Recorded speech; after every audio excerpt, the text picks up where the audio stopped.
It's a pleasure to kickstart our webinar series. And for this opening, we thought that it was a good opportunity for us to give you an update on our view of the impact of the present crisis on the space industry. Maybe I'd like first to start by being clear. Obviously, the COVID crisis has put the world into an economic crash with a level of magnitude unseen for centuries. So no one really knows how the coming months are going to look like, and we certainly do not have a crystal ball either. But what I propose to do in the next 15 to 20 minutes is to step back, put the current situation into perspective, and think about what could be the scenarios for the next steps of the space industry. So let's start, and here we go. So let's start, and I will organize this presentation into three parts. So as you can see, very simple. How was the market yesterday? Second, what's the situation today? And what can be the scenarios for tomorrow? So how was our world yesterday? I will go quickly on this part, but I think it's important to remind a few principles and KPIs of our industry. The first principle I'd like to remind is the fundamental role of the governments to support the space industry, either as a client, as a partner, as a source of R&D, and others. And I will come back to that later in the presentation. But the good thing is that the space industry is benefiting from a solid government framework, which can be illustrated by several indicators. First, the number of countries investing in space, you can see, is growing continuously years after years. Still, the top 5 programs, space programs worldwide, concentrate 92% of the budget or the money spent by governments into space around the world, and leading governments provide a very secured business base for their domestic industry. 80% or close to 80% of revenues generated by satellite manufacturing and launch are related to government. So government customers are anchor clients of the space industry, whether civil government customers or defense, and this is also an important factor. And finally, military is coming back as a primary driver for government investment and for industry growth. And as you can see, we anticipate significant growth of investment in military space in the coming years. Then now focusing on the industry, and as you obviously know, our space industry has been going through a unique period of profound mutations, which affects all its business verticals. And that's crystallized typically around the Newspace phenomenon. I'm going to go quickly on this chart, but I highlighted here a few trends. And if we go on the left side of the slide, upstream, the manufacturing and launch market, which we value at around $3.5 billion and $1.5 billion respectively in 2018, are both, I would say, squeezed between the joint effect of market pull and technology push. You can see here a number of trends summarized in the chart, but that is ultimately leading to a complete industry reshuffle. On the right side of the slide now, downstream, satellite operators first, revenues that we estimate at around $14 billion, which are made essentially 90% by SATCOM operators, the rest being on the EO market. Interestingly enough, both SATCOM and EO operators are experiencing similar trends, including massive capacity uptake, for example, price pressure or innovative business models brought by new entrants and typically mega constellations in SATCOM. Finally, most of the revenues, the vast majority of the revenues are made at the service level that we value at $276 billion. Several historical service markets are reaching maturity while new market opportunities emerge, but they require a new approach in terms of business models and technologies.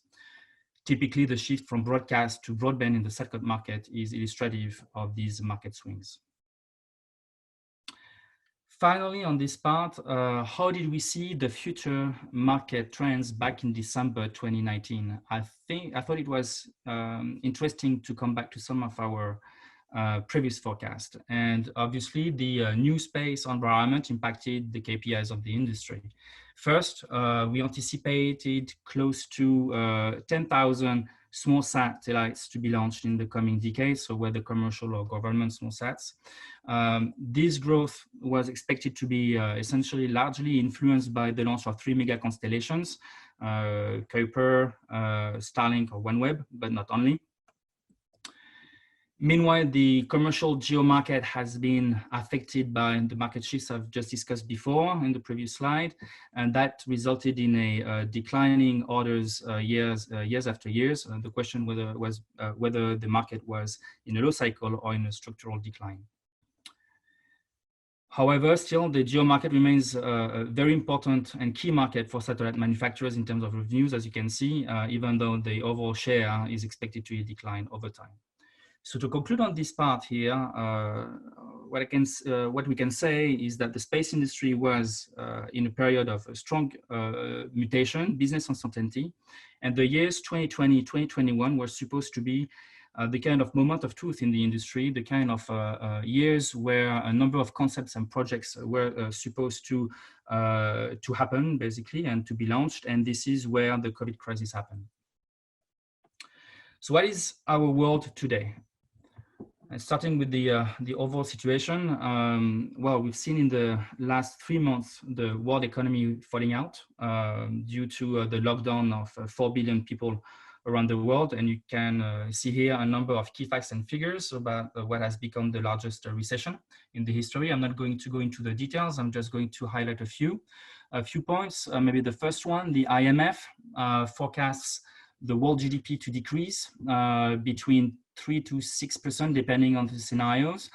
Actually, for the most advanced national economies, the forecasts are much more adverse, with over 10% GDP decrease.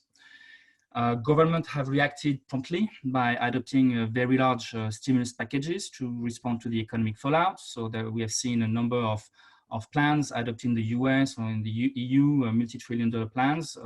And in most countries, the government stimulus package is worth between 10 to 20% of national GDP. Obviously, the air traffic industry is one of the most affected sectors, with losses to exceed over $300 billion. The space industry has already felt direct consequences of the sanitary crisis.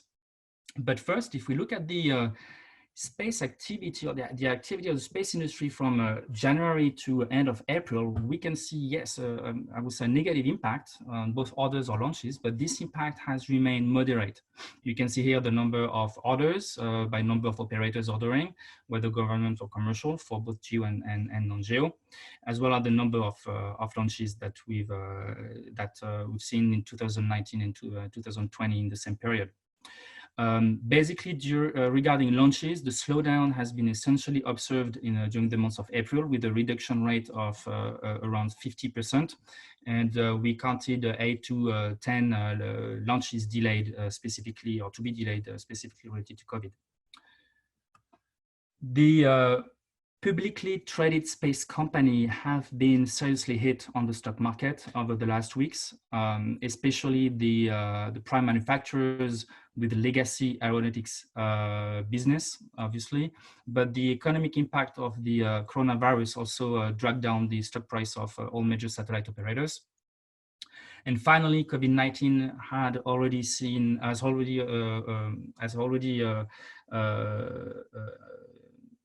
generated several collateral damages, with 5 companies filing for bankruptcy in 8 weeks, plus 1 company laying off its workforce. I think the diversity of the businesses involved in that sample is striking and shows that no business segment is immune. And in particular, the failure of companies such as Speedcast, OneWeb, and Intelsat is clearly shaking out the satcom market. I'm not going to go in detail in this slide. I guess you can have access to this deck later on. Just wanted to show a number of hurtful examples, but also positive signs of resilience from the current crisis. Maybe I would just focus on a few positive notes. Maybe on the first bullet on the right, the fact that several governments have indicated clearly that they will take all the measures necessary to protect their national aerospace company. Space and defense are clearly considered to be critical national assets and industry, and governments will prevent them for failure or from foreign acquisitions. As well as noted here, several major government missions have been confirmed during the pandemic, and agencies have with this shown that despite the sanitary crisis, this is not impacting their long-term ambition to move forward. And typically, the 2024 NASA lunar mission is a good illustration with selection of competing companies. So, what are the options for the future? On the three potential scenarios, we kept finally two, as we eliminated the fast recovery scenario, which is not considered to be an option anymore by government or economic institutions, basically. So remains two alternatives. The bounce back scenario that aligns on, I would say, baseline scenarios or optimistic scenarios from global institutions with a gradual economic recovery within the next 2 to 3 years. So basically that would be the cyclical option. And then the double dip scenario, which considers a more adverse alternative with a durable crisis of the industry. So that would be typically the structural crisis option. I think with this webinar, you can actually vote. There is a vote option, poll option that I think Alexandra is mastering. And I propose that if you like to, you vote for your scenario of choice and which one you consider to be the most likely to happen in the coming years as I'm presenting them. This slide summarizes assumptions related to each scenario by business verticals. The red scale rates the impact intensity of the crisis for the vertical typically.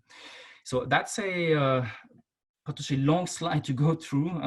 It could take a while. So what I'm going to do is to sum up some of the trends, and again, you will have the deck later on, so you can go into more details if this is of interest to you. So if we start with the satellite manufacturers, basically the difference between the bounce back and the double dip scenarios depends on the consequences of the crisis on the geo market and on the small sat constellation. Bottom line is that the less optimistic scenario consider, among others, a durable shakeout of the market, both for geo and constellations, with several operators' failures and casualties in the small sat and the constellation market. In the launch industry, this is an industry which is more consolidated, and that may prevent or allow established market players to face the downturn, at least in the bounce back scenario. Obviously, this is a different story for the smaller launcher projects that could suffer from both a market contraction and impact of COVID on project financing. In the SATCOM market, then, the difference between the two scenarios lies essentially on the time lag associated to the return to growth. The bounce back scenario anticipates a recovery within 2-3 year time frame for most of the segments. And finally, in the EO and data service market, we consider this one to be potentially the least impacted market segment because of its strong ties to government and the fact that some of the services may experience growing demand in some verticals, at least in the short term, maybe more problematic in the longer term.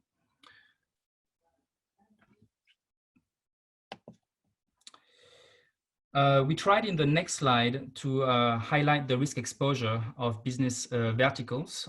This is irrespective of the scenarios. What we try to, it's not really much in the relation with the scenarios, but more what we try to do is to put in relation the severity of the impact versus its duration.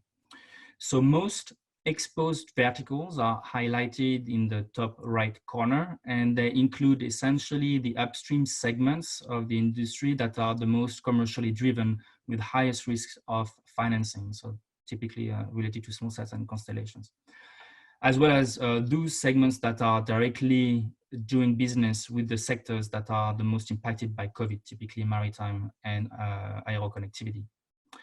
The less exposed verticals are those directly or that are more related to government users as a customer, or which maybe benefit, at least in the short term, for growing end user needs, such as I discussed just before, the commercial EO services. Then we made a simulation to update our forecasts on the basis of these two scenarios regarding satellite demand for both geo and small satellites. So let's have a look first at the bounce back scenario impact. In this scenario, the geo commercial market would experience a low cycle in the coming 2 years with roughly 7 to 8 satellite orders instead of the typical market uptake or stabilization that we initially planned in our previous forecast, and the market would renew growth in 2022. Now, on the right side of the slide, regarding the small sat market, what you can see here is our previous forecast, where we anticipated around 6,500 commercial satellites, so commercial small satellites to be launched. And in the bounce back scenario, you can see here the transition. Interestingly, the number of satellite increases in the period to over 7,000, taking note that despite the OneWeb bankruptcy, Starlink and Kuiper moved faster than initially anticipated, and you can see now 2 clear cycles of deployment. In this scenario, the share of other constellations, which is in medium blue, reduces from 41% to 35% as we would anticipate that fewer projects get enough funding for their commercial introduction. Now, if we have a look at the double dip scenario, the impact would be much more severe for both markets, obviously.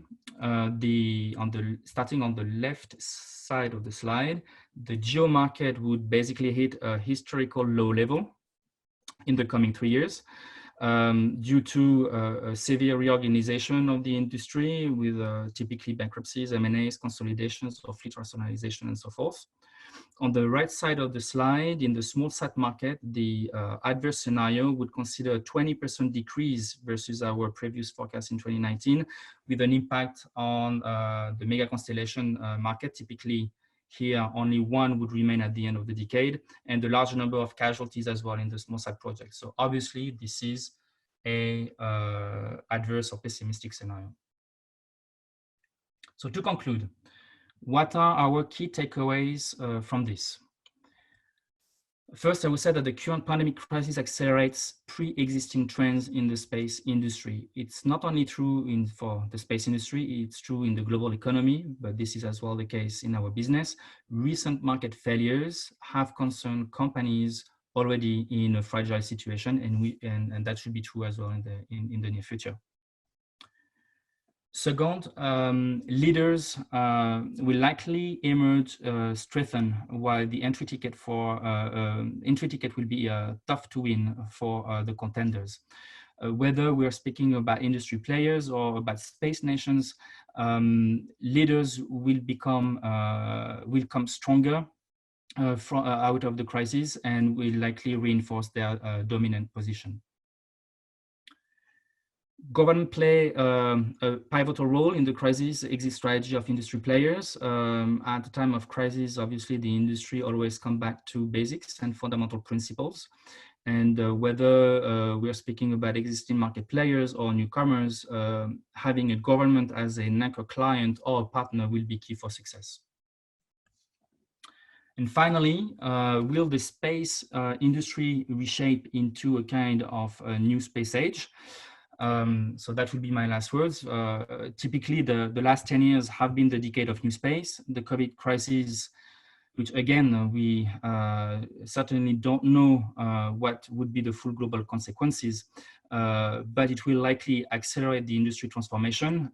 It will integrate some of the changes, of course, brought by new space, but it will also certainly result in a new ecosystem for the space industry, corresponding to the new market environment or the new global environment that we see now emerging for the near future and the coming decade.